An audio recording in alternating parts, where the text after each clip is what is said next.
Alrighty, I am super excited about this part of our lesson because we're going to continue to learn about creative minds now that we've spent some time talking about creativity. We already know that Jackson Pollock was an artist, he was a painter, and he showed a lot of creativity. But in this new module, we're also going to be learning about lots of other people who also showed creativity. The first book we're going to read is called Emma's Rug. What's so special about Emma's rug? Can she create without it? We're going to read this story next week and think about how does Emma find creativity with her rug? Can she create without it? We're going to learn about this little girl and her creativity while she's making her rug. And we're going to think, how is she showing creativity? Why is creativity important? We're spending all this time today thinking and talking about creativity, so when we read Emma's Rug, we can understand the text better.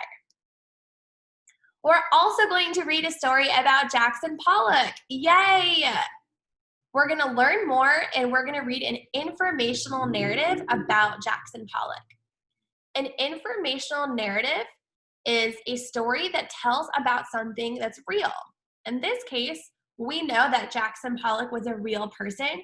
So when we read a narrative, we will be reading about his life and how he became an artist.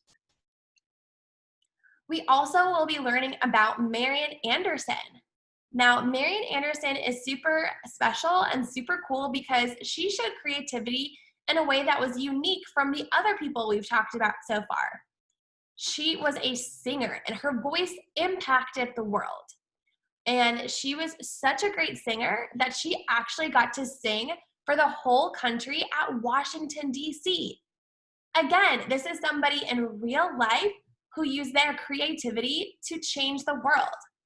So let's watch her sing. There's a video of her singing in Washington, D.C. Let's watch her sing together.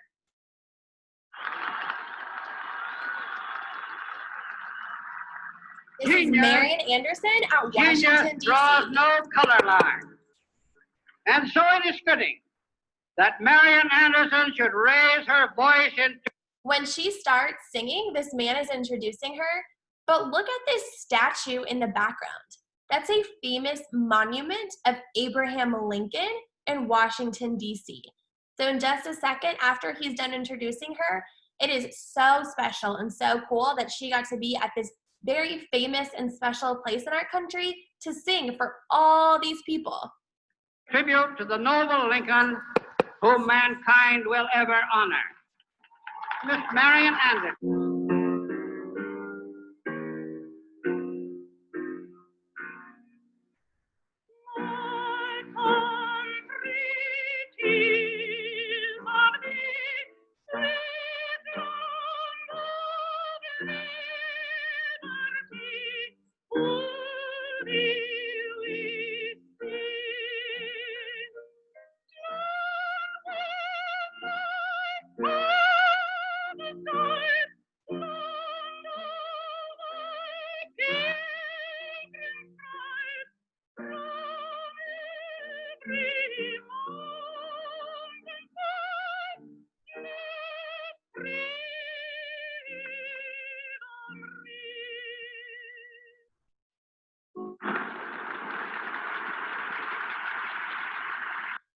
Awesome. So I hope you guys enjoyed that little clip of Marian Anderson singing at the Lincoln Memorial in Washington, D.C. Think about this video that we just watched together when we get to her story. Now we have one more, we have one more creative mind I want to share with you guys. And that creative mind is William Carlos Williams. William Carlos Williams is a very famous poet. We know that a poet is somebody who writes poems. The book that we're going to read about William Carlos Williams is going to be called A River of Words. Now, we already know there's no words in rivers in real life. A river is made of water. So we're going to think about how can the river be like words, like a poem, when we read more about William Carlos Williams. Now, to see if you've been paying attention, we're gonna have a tiny mini little quiz that we're gonna do together to match the names of these people with how they were creative. So let's start with Marian Anderson. We just watched a video about her. If we come over to this side over here, was Marian Anderson a poet? Was she a painter, or was she a singer? Think about, what did we watch her do in the video? Was she writing poems? No. Was she painting? No. Was she singing? Yeah, she was singing at the Lincoln Memorial. So I'm gonna draw a line to match her name with singer.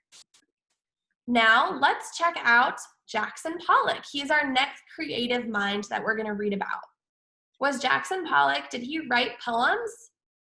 No. What did we watch him do yesterday?